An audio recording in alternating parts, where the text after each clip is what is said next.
you so much indeed, Samir. Thank you. Please have a seat. It's free seating. It's no pre-assigned seating. And ladies and gentlemen, indeed, now we're going to pick up many of the points that have already been made and gonna dive a bit deeper. I understand that we are a little bit over time, but we'll try to make up for it with a very lively and perhaps controversial discussion. Ladies and gentlemen, trust in tech. Trust in tech is what we're gonna talk about, and in particular, perhaps the decline in that trust. Certainly where I am based as a television presenter and journalist in Germany, in Berlin, certainly that trust in tech is somewhat limited these days, ladies and gentlemen.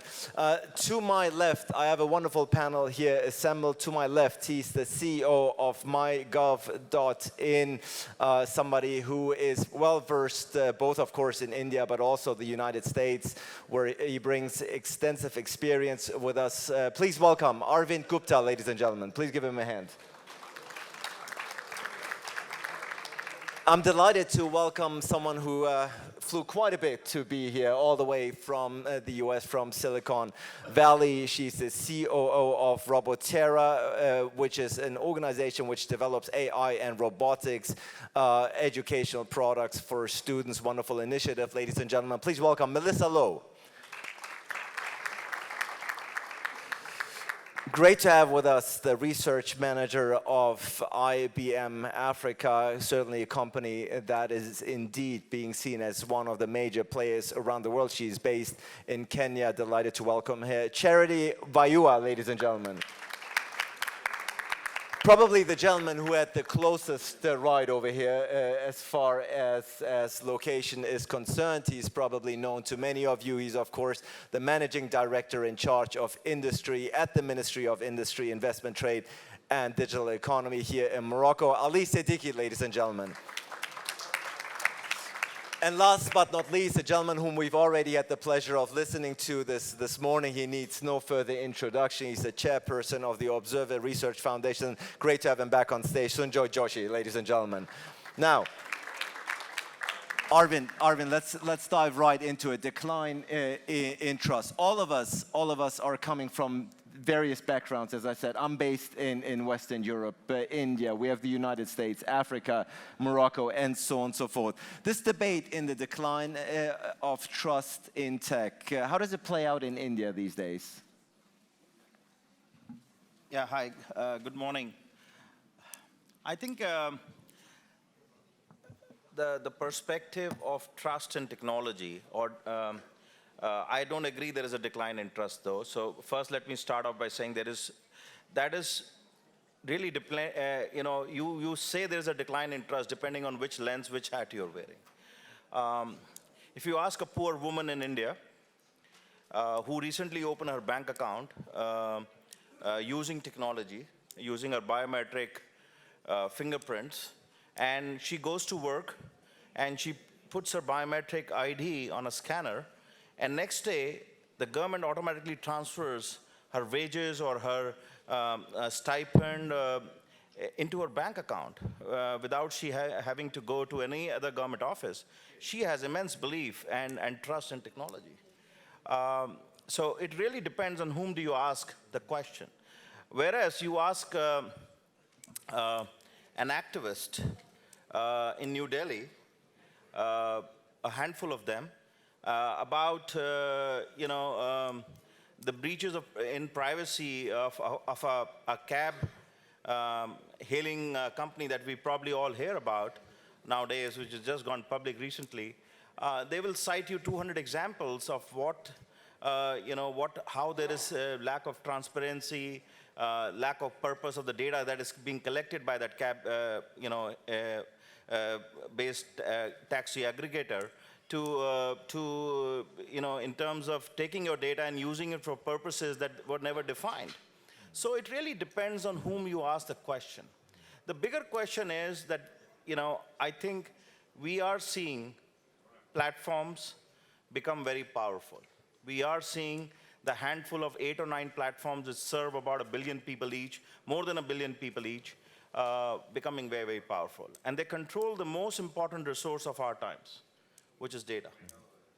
And on top of that data, whether you build AI or whether you build any sort of technology, will define how we live, how we learn, how we get better healthcare, how we get better benefits as a society, how we develop. So I think the bigger question is from the perspective of a discussion around this data layer that is becoming the most important resource, how is this being managed, governed, and how are people being held accountable to the kind of data they gather and they use?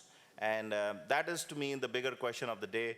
But the trust issue is definitely dependent on whom you ask that question. Very much depends on whom you ask that question, of course. Thank you so much, Arvind Gupta, for that first assessment and that view from India, if you will. Now, if you switch, of course, you said many of these companies have become extremely powerful, and many of those are, of course, sitting in Silicon Valley, Melissa Lowe, where you are operating. And are you sensing, certainly perhaps not in Silicon Valley, but across the board in the United States, are you sensing a pushback against those technologies and those social media platforms which are being housed and based in Silicon Valley? Definitely so. I don't know if this is on. Hello? Hello? There we go. There you go.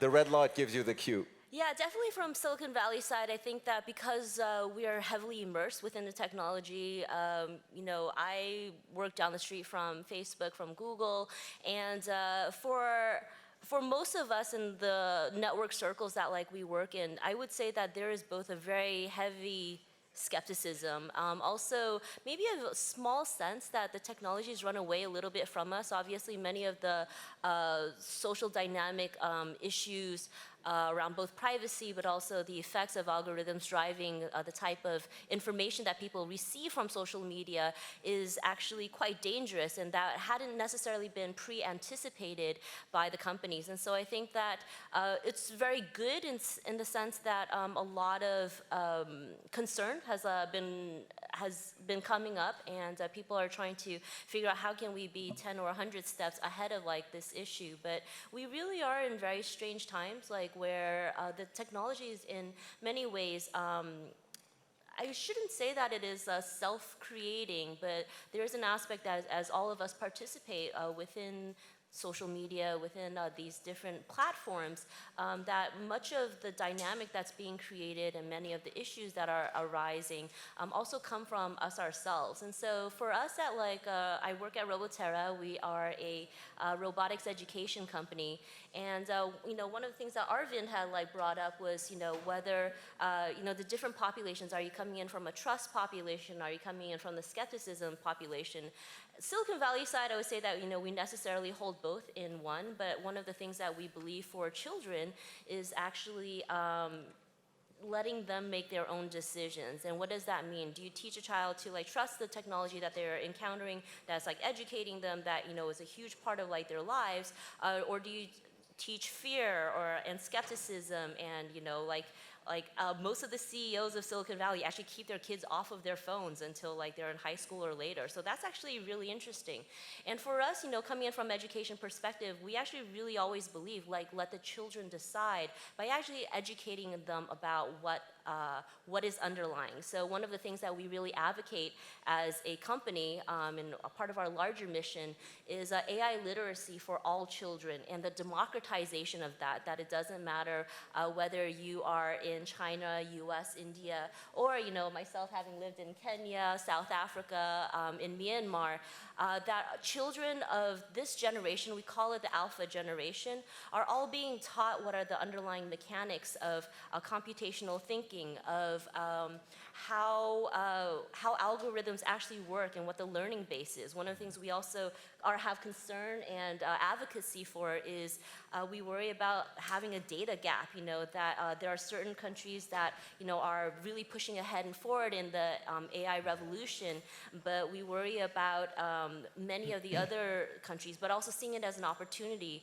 for a lot of data creation, that the algorithms that are created in this world are not only targeted or trained on towards one particular subset of like data, but are really trained from data that is very diverse and across like the world.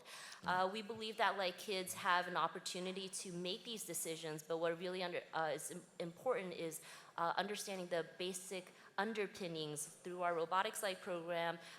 They can learn computational thinking. They can also learn about how information trains like algorithms. They can start to understand that when they're on social media and Facebook, the things that are being presented to them are trained towards themselves. And I think that like, I don't want to go on much farther, but I do think that like children need to learn their own safety, by which privacy is a really large concern. And that's also part of our programmatic like teaching. So Roboterra, obviously an example how the transformative impact of technology can be used for positive and a greater good. Thank you so much, Melissa, for that very first assessment and impression. Charity, now you of course represent one of the major giants here, the IBM. Can you talk a little bit about if you're sensing a certain pushback against tech, certainly in the part of the world where you're from, in Eastern Africa?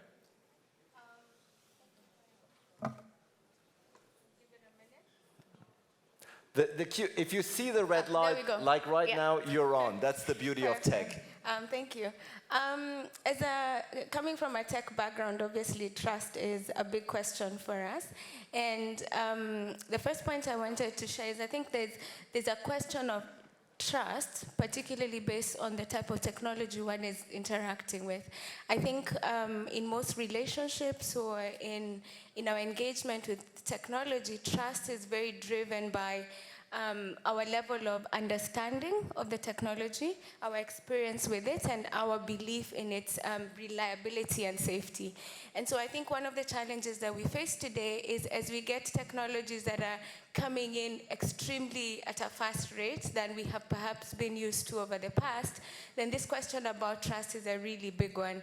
And from an IBM, and I work in the research lab, one of the questions that we ask ourselves is, for us to be able to provide people with the necessary tools for them to have trust in the technologies that we build, then how do we even deconstruct that notion of trust into into scientific objectives that we can be able to share with people so that they can have that understanding.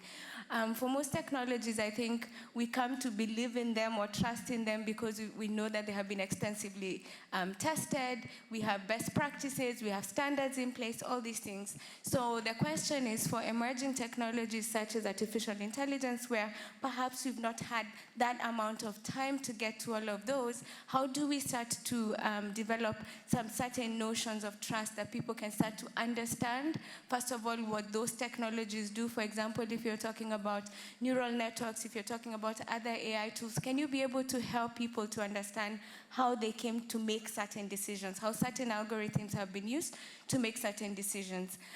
We think about being able to drive trust, and we have a whole research area in this where we try to understand or build tools that will help people, to understand bias in the algorithms that are being built. So technology tools that either will be able to detect when you have a biased data set, to be able to mitigate bias. And this is just one way of being able to help people to understand. The second one is around robustness. And I think this is a big topic for many people where, again, once you build AI tools, then making sure that there is, you have created foolproof mechanisms to ensure that people do not, there are no malicious attacks. So again, these are just finding different ways of helping people to understand what trust would look like.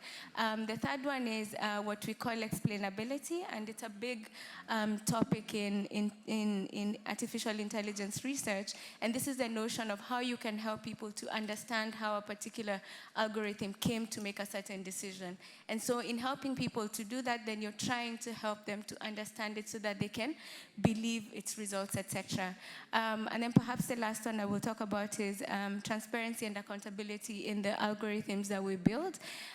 Maybe that was second last. And then the last part, I think, is in making sure that the technologies we build espouse the values that we have as human beings. And I think if we start to think about building trust using mechanisms such as the ones I've described, then we sort of help the rest of the population that perhaps may not be in technology or have a full understanding of the algorithms to walk with us through the journey of trust. All right. Yep. Thank you so much, Charity, for the perspective of IBM, but also bringing in your personal experience here, of course, as an experienced individual in that field. Ali Seddiki, if we talk about the decline in trust, which may or may not happen or may or not be true at the end of the day, many people are calling for the role of government here also. You, of course, are a managing director in charge of industry for the Ministry of Digital Economy here in Morocco. Where do you see the role of government here?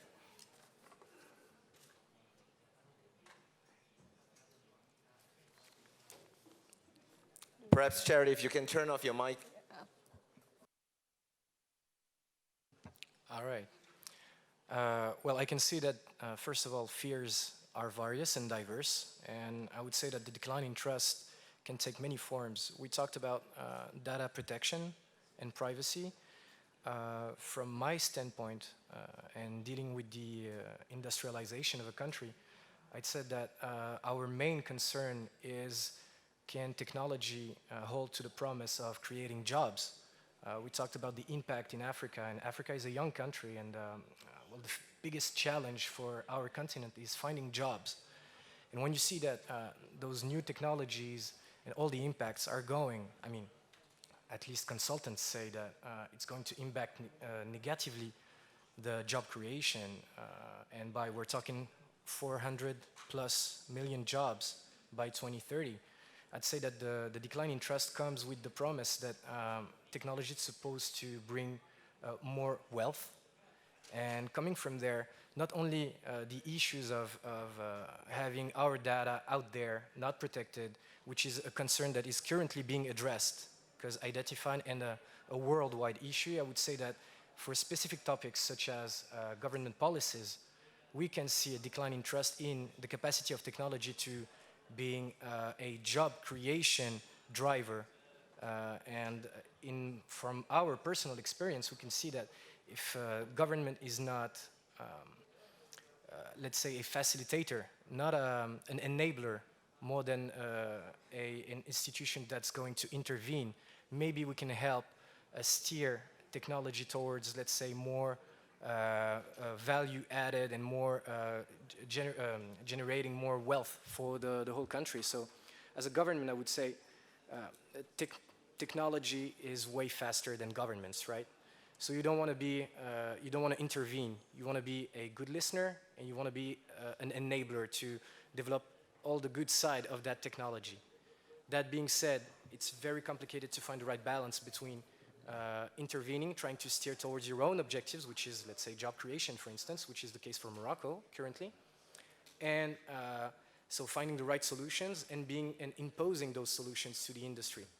So that's, I would say, the government's role would be between helping, enabling, and also trying to steering technology the way we, as a government, for the greater good, let's say, want those technology to be implemented in our countries. So quite a balancing act here for the government, at the same time trying to provide the right framework and the platforms, but not to be too imposing in order to stifle progress here. Sunjoy, Joshi, of course, you are now with the ORF, but you have vast government experience. Where do you fall into the role of government?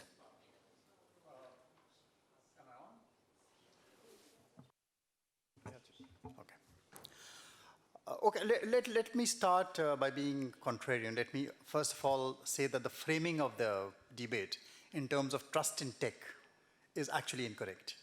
It is not about trust or distrust in tech. Tech operates in a much larger ecosystem. When we're talking about trust in tech, we're talking about whether we are trusting the larger ecosystem in which that technology operates. And that ecosystem consists of governments. That ecosystem consists of corporations. That ecosystem consists of individuals and civil society. And that is how the three interact amongst each other that determines whether you're going to be trusting tech or not. let me take up the debate on privacy, for instance. We've heard Arvind on the question of privacy. For some, privacy is, in certain societies, it is said privacy is an absolute value. Privacy at all costs. I mean, that is the premise on which something like the GDPR is based.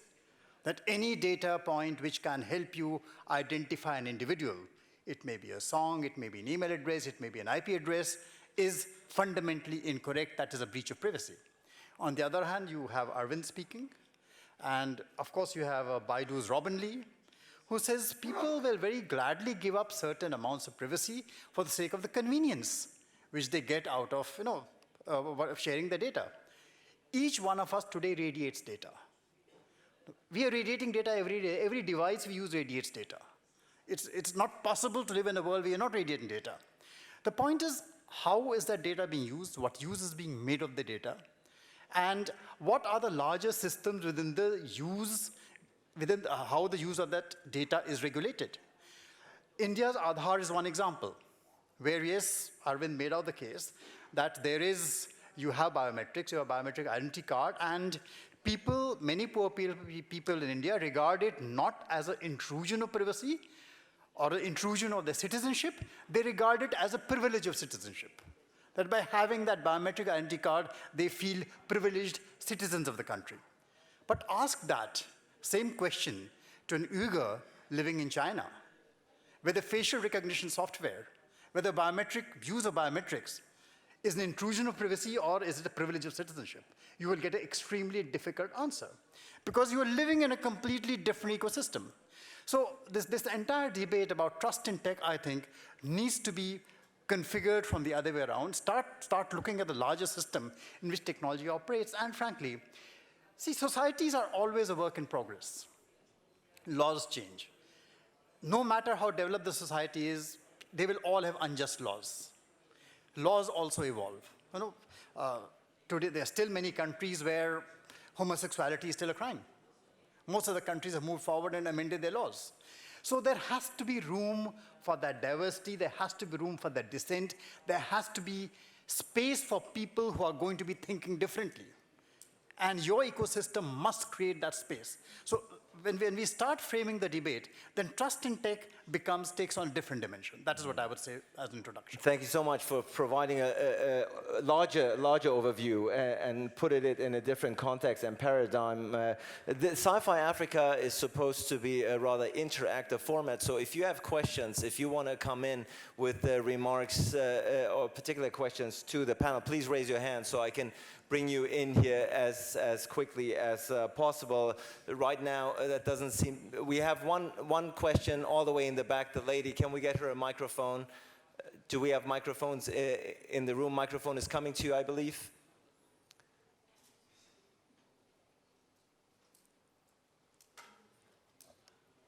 Are we figuring out the microphone issue? I've seen you, and I'd like to call upon you. Perhaps in the meantime, Arvind, I've seen you take diligent notes while the speakers were making their pitch. What struck you the most? Come in here until we figure out the microphone situation. Yeah, I think what Sunjoy said adds on to what I was trying to put as my view, is that trust in technology cannot be a blanket, good or bad, declining or going up. It's all about the context, the lens that you view it with. And to some, it is empowering, and to some, it could be the other way around. And I think that's the core thing that I hear. Thank you so much. Now, the lady in the back, I believe, raised her hand first. If you can, please introduce yourself quickly. So for all the talk about tech, the biggest technical challenge here seems to be microphones, both on and off stage. But that's all right. Well, we'll figure this out. Go right ahead. It's a relatively new invention, microphone. We'll get to it. Thank you so much. My name is Deborah James, and I coordinate a global network called Our World Is Not For Sale. That is the network of all the civil society groups and trade unions that work on the World Trade Organization.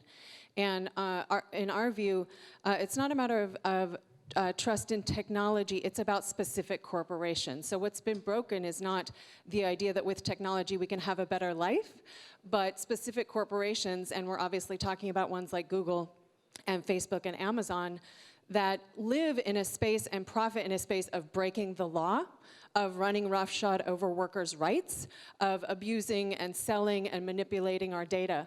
And for somebody like us who now see these corporations now trying to use trade, both in the WTO and in all trade agreements currently under negotiation, as a way to get more rights for them to operate in your markets in Africa and Asia and the Middle East and the Caribbean and Latin America, and collect all that data, use it for private profit, keep it under private hands for corporate profit only. And if some of us benefit on the way, that's okay. But the point is for them to have the right to profit and for states to be relieved of their right to regulate. That is what the big problem is right now. And I'd love to hear the panel's comments. Thank you. Thank you so much for throwing that out. Who here wants to take on this? Not all at once, please. I would say that the complexity is something that I tried to explain when I talked about the distrust or the decline in trust that we have with technology. It is very, very complicated to try to put a frame on technology development. So when you're government, and I said it before, tech goes faster than government. So we're always, one step after that the thing happens, and then you have to regulate and try to come up with the right law that's going to address the issue. So I would say that the whole complexity is how we can create some sort of platform of discussion to get the feedback from the people who actually has this data and how they want their data to be managed, and then putting the frame around that. But we saw what was happening in the United States. It was quite complex to address the issue of one of the major social network faced during the election and after the election. So when it's your own company and the company is based in your own country, it's already a challenge. So imagine when you're a foreign government trying to regulate over those companies. It's all the more complicated to deal with those huge corporates. So I think the answer should come from society, asking their regulators to come up with solutions. But asking that from the regulators themselves, I think the problem is we're going to wait to have issues to then try to solve them. That's how it's been done so far. And we already have a couple more questions from the audience, but I do want to give the panel the chance to address this. Melissa, Arvind, I know you want to jump in here. Go right ahead. Well, I'll just be really brief, but one of the ideas that had come up through one of the other conferences where I spoke to different speakers was around the idea of who actually owns the data. Right now, we know we have these large organizations that are in the data creation, and so arguably, and also to their own advantage, they argue that the data is like theirs, or let's keep it free for all. But actually, one of the alternative views, and I'm not saying I propose or I agree, but I do think it's a very interesting idea for the discussion is, what if individuals own their own data? If there were a way to be able to create a data marketplace, be able to create your own ID that follows you throughout all of, as we radiate data, as Sunjoy talked about, I love the term. If that were a way to be able to be at least encapsulated so that the decisions are made at the individual level, which again, from the education standpoint, we would really argue that a lot of literacy for all individuals, especially children, that's really important. But I think that that's a really interesting concept because at least it puts it in juxtaposition that right now we have an assumption that Google and Facebook and all these larger companies have a huge responsibility by which they may or may not even have the ability to be able to create the true privacy, the true trust that's required. But what if we flip that back onto the individual, be able to actually create technologies that allow individuals to be able to manage their own safety, their own privacy, and actually be able to even create a potential marketplace? We know that the companies are making quite a lot of money and profit out of the conglomerated data that's being stored of all these individuals. If people were able to manage that themselves, that would be a very different kind of perspective on the space. Arvind, come in here. You raise your hand. Yeah, there are. I would like to bring in three issues into the discussion. Number one, to what Deborah pointed out, is that large corporations have a right to profit. Governments have the right to regulate. Regulate what would be the question? I'll give an example from India. India happens to be, just 1.3 billion people. And by the sheer volume of India, it also happens to be the number 1 or 2 user base for all these social media platforms globally. There's a small messaging platform owned by one of these giants out of Silicon Valley, which I think everybody in this room also would be using, WhatsApp. Now, we have a small platform which everybody uses, has over 300 million, 400 million users in India. They didn't have an office in India. They didn't have a single representative in India. So if you have to regulate, where is the local accountability? Where is the local governance? Right? If you have to even call the representatives, they don't exist. It's in this globalized world. So what Ali, for example, mentioned the same. When corporations are existing literally in the cloud, who do you regulate? How do you regulate? And I think those are challenges that governments face. And as a person who's worked both in Silicon Valley and in India and now in government, I can tell you that is the toughest challenge for regulators. The second point I wanted to bring up, of what Melissa mentioned, is about the data ownership. I think one of the views that, at least from an Indian perspective, which is being accepted in many countries, developing countries I must add, is this whole issue of data ownership and data empowerment. India views that individuals own the data. And we have the philosophy around is data empowerment and protection architecture. There has to be a balance between empowerment, innovation, and protection. And individuals then give the consent for people to use that data, corporations to use the data with a defined purpose, with a defined time, and they have a right to take back those rights if the corporations are not doing the job. And the third thing, and just to put it in a lighter vein, the data exchange already exists, Melissa. When you use a product for free, you are the product. You are exchanging your data for that free product. So the data exchange already exists. When you say yes, yes, yes to all those terms and conditions, that you have just become part of paying for that product via your data. So the data exchange does exist. When the product is free, you are the product. Clearly a question that struck a nerve here. I'm looking, before I take a couple more voices here from the audience, I'm looking at Sunjoy and I'm looking at Charity. Did you want to address this question? And if so, please be brief. Sunjoy, please be brief. Yeah. No, I'll just muddy the water a little bit more. That's all I'll do in response to this question. You see, it's we are all data repositories. And at some point, as Arvind mentioned, we are consenting to the use of our data. At what point do we decide, and who decides it for us, that this data exchange has become a Faustian bargain and that we've sold our soul to the devil? Because we begin by consent, and the progression can take you anywhere after that. The second question is, who then has the power to regulate? Who should be having the power to regulate? Is it the corporation who decides the laws under which data is to be used? Is it the government, or is it the individual?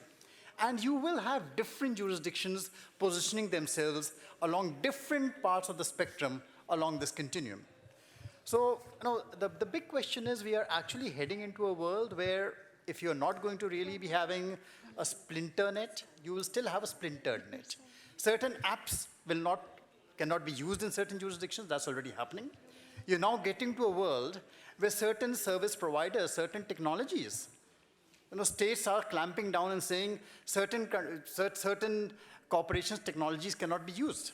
Their hardware can't be used. So you're getting into a very, very different kind of world as a result of some of these debates, which I think are largely misplaced debates.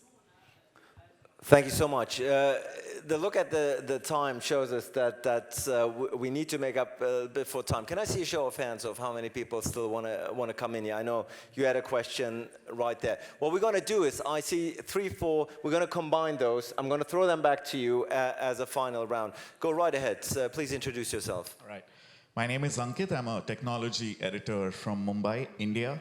I have 2 brief questions. Number one, across the world, we are seeing governments especially growing increasingly protectionist with data. So data localization, data sovereignty, huge deal, right? At one end of the spectrum, we have the China model, which isn't really a model. And the other end of the spectrum, we have countries like India that are now taking inspiration from GDPR in Europe and trying to figure out, hey, this is the user's data. Who is going to own it? Is it necessary to have it stored on local servers, local intervention, and those things? So that's one part. And a second part, which is not necessarily related to this, so feel free, anyone, to answer this.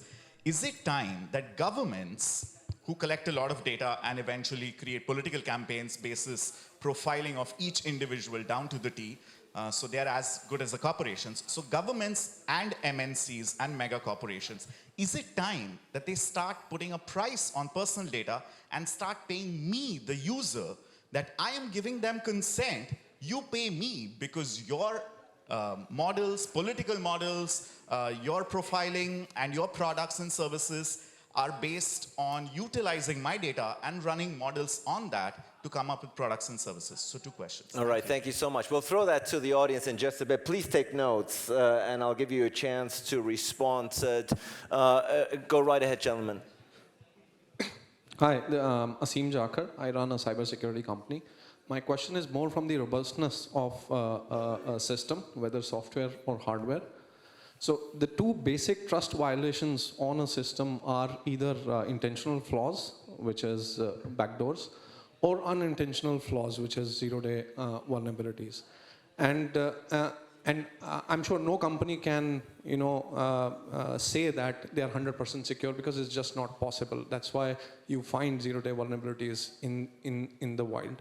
So what are some of the solutions from a technical perspective that you can take to ensure to the user? So when I say user, it can be a company, it can be a human, or anyone, to ensure and say that this is a trustable system. Because if you look at algorithms, their algorithms are open, so anybody can go and look at the algorithm. But the implementation, it's totally different. So nobody can say that the implementation actually adheres to the algorithm itself. All right, thank you so much. The gentleman here in the first row is very patient. He's had his hand up for quite some time. Microphone is coming to you, right behind you, sir. Right behind you, please. Okay, thank you. Let me cut it short. I know we are running out of time. I have a question for Melissa Lowe. I want her to just, I'm Babacar Diagne, and I'm the president of regulatory body in Senegal. I'd like her to elaborate about cultural bias within TV products. Thank you. All right, thank you so much. Now, I've been told that we have 10 minutes until the end of the panel. I'm going to give one final intervention. The lady right there, microphone is coming to you, right there in the middle. Hi, my name is Abeba Brahani. I'm a cognitive scientist. So I have 2 questions. One is, I'm really concerned with the way you put the way the Chinese are using facial recognition system as something that could be viewed as a privilege, as well as something that is intrusion. So when we are so clear that the power is so heavily concentrated on one side, when the individuals that are being profiled and that are being categorized and put into concentration camps have no choice, no option, no say whatsoever, how could we say that's a privilege when they have no input in it? It's the power. Clearly, the government decides who fits, who is the right individual, who is an outcast, who is an outlier. It goes on whatever. The other question is to the panel in general. Also, again, about GDPR as stifling progress. So my question is progress really worth it when it comes to at a huge cost? We've seen how disastrous violations of individual rights, individual privacies have been. Take Cambridge Analytica as one of your examples. So, just is Right. it worth it? Those Right. are my questions. Thank you so Thank you much. very much. All very good questions. We have approximately 10 minutes left, so try to be brief in your answers. We're going to start in the reverse order this time. Sanjay, why don't you take it away? Yeah, first of all, to the question which the lady asked me directly. I was actually raising your question. I was not answering it. I was posing the moral hazard in that situation where you say that use of data, use of biometrics can be for the public good. I was positing two extreme examples to say that the question is not so easily answered. I was actually asking your question. The second, more important, let me come to the other issue of the first question raised by my friend here. Data use, localization, who owns data, putting a price on data. Actually, data is very cheap. If you go on the dark net, you can get credit card data for even 5 cents. All kinds of data is available. It is not data per se which is important. It is the use which is put of the data. What use is that data put to? And that is where value is created. Now, people keep saying data is like oil. I disagree. It is in the refining of the data, the processing of the data. And that is where companies are going to bound to say, we did the effort. This data is anyway available. It is like sunshine. It is like, as I said, it is being radiated all the time. So who owns the data, who owns the use of the data, and what use it is put to? So that question becomes actually very, very complicated. And there are legal issues, legal overtones to that entire process. Third question on data security. No one can guarantee data security. See, citizens, you can have a right to life. That does not mean your life is secure. You can have a right to property. That still does not mean your property is secure. So you can have certain rights regarding data. You can have mechanisms for compensation. You can have mechanisms for redressal. Whether those mechanisms are going to be adequate, how adequate they're going to be, is something society will keep on discovering. There are going to be big debates about it. But the question which really needs to be answered is, can anyone, any corporation or any government which is collecting data actually make that data 100% secure? The answer is no, it cannot. All right, thank you. I had to crack a smile a bit when you said data is like sunshine. It's always there. Well, not if you live in Berlin, I can tell you that. But thank you anyhow. We'll go right there. Ali Seddiki, please take it away. I think it's the data security is a good example of how overwhelmed government can be when it comes to technology. So it's one of the most important matter for a government. How do you secure data? And you can see that even in very developed countries, we're using private sector to secure public gathered data, which shows you that it's definitely an issue of how fast can you adapt. And again, it confirms that it cannot be 100% secured. So I wanted to comment on that. The other remark that raised my attention was the one around, is it really worth it? In a way, we are not asking ourselves the question, because if a government's not doing it, someone else will do it. So you have to adapt in order to be at the same pace, at least. So unfortunately, I'm talking about job creations, for instance, where it talked about the impact of technology in order to create more jobs. So let's take one of the 4.0 technology that is currently in place, additive manufacturing.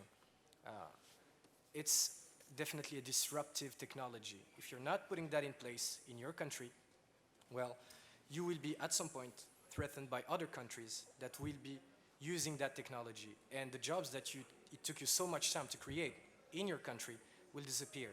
And you would not have taken that leap in order to adapt to what's actually happening outside of your country.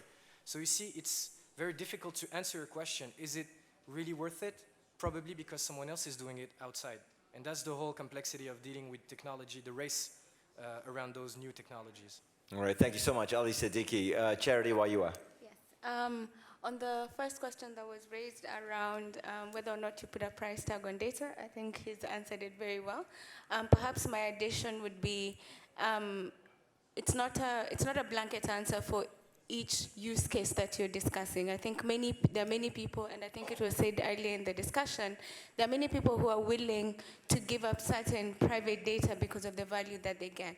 So I think part of our responsibility as technologists, as government, as civil society, is making sure that the people for whom certain services are given to on the basis of a particular data set, etc., that we have those conversations at that level as well, so people can actually make decisions for themselves on the basis of what value they're deriving.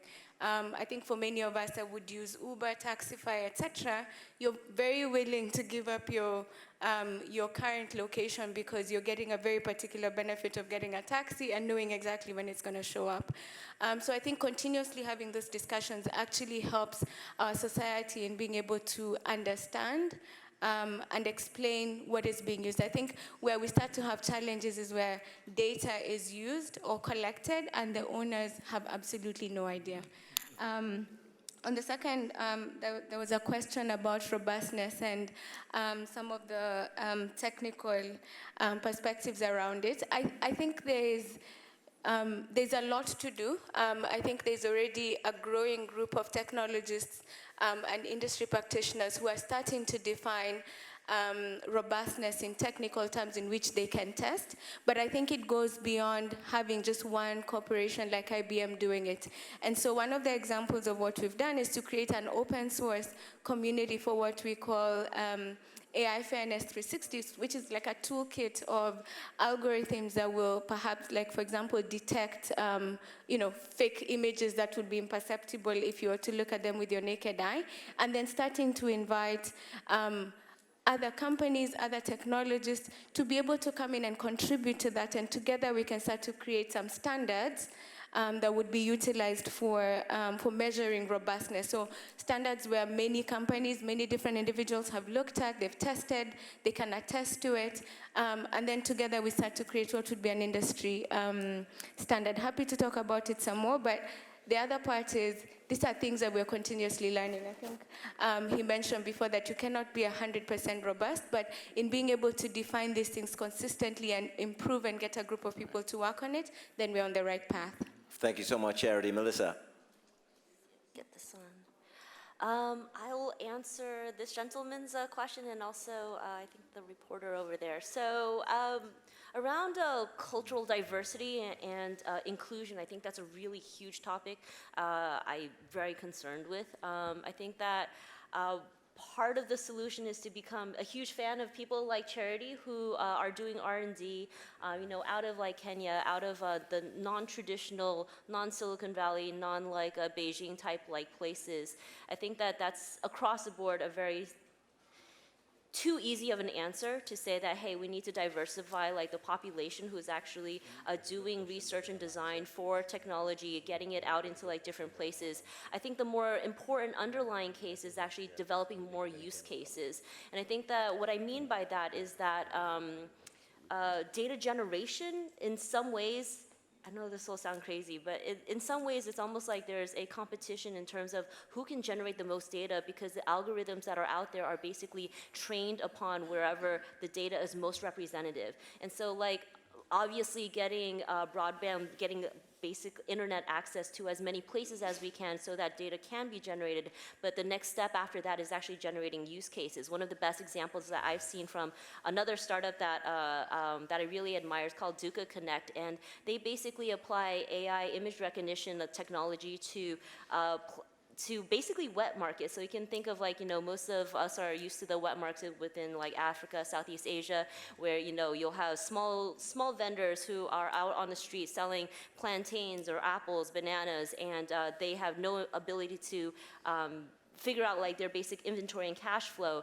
But like with a one swipe of like, their phone's photo technology, they're able to not only be able to recognize everything that someone has like purchased, but be able to, you know, help the shopkeeper keep all of his like inventory.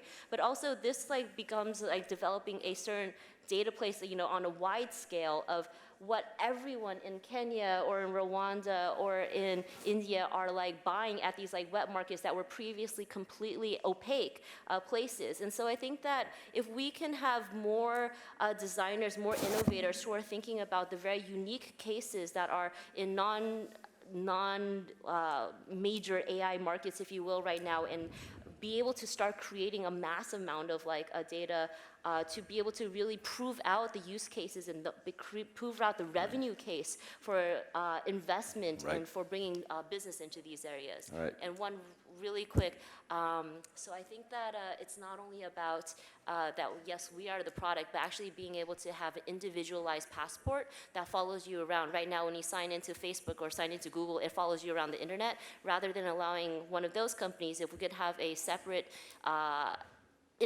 independent company that allows you to at least track your own data and at one time be able to monetize and to actually you know, say, hey, if I'm going to check all these boxes, what amount of money are you going to give me?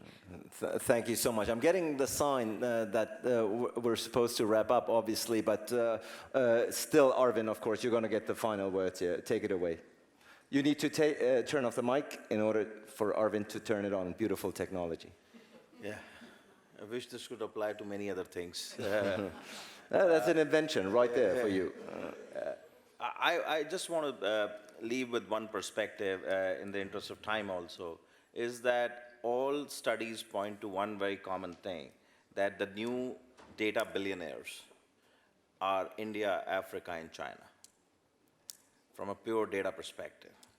And I'm glad that we are bringing them into the conversation, because erstwhile they were missing from this conversation. The tech giants were based anywhere else, and they were deciding our future.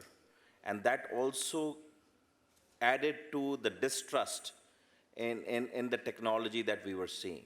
So I'm glad that countries which have the population, are the data billionaires of the future, are coming back and asking for the due say in the trust, in the discussions that happen around tech world, and that's one very, very important thing that is happening. To give a very brief answer to my friend on the robustness and of technology, I think global, and Charity did mention a little bit of that, the global standards are evolving. And as they're evolving, what we are seeing is state and non-state players using the lack of global standards to create known, if I can say, backdoors/bugs to act, you know, and that is what is building the distrust in technology. So, you know, I've always said this, one country's bug is other country's competitive advantage. So, you know, you understand what I'm trying to say. So that is the core of the distrust, and that's where standards need to evolve. Ladies and gentlemen, trust in tech. I think I speak for all when I say this has been a very dynamic, very content-rich discussion. So many thanks. And I think it also shows the relevance of this topic and how it will define and mark our future and how we're going to deal with the progress that it cannot be stopped. It's inevitable, the progress that we're making and how we're going to deal with it. Ladies and gentlemen, Arvind Gupta, Melissa Loh, Ali Seddiki, Charity Wayua, and Sunjoy Joshi. This is your applause. Thank you so much.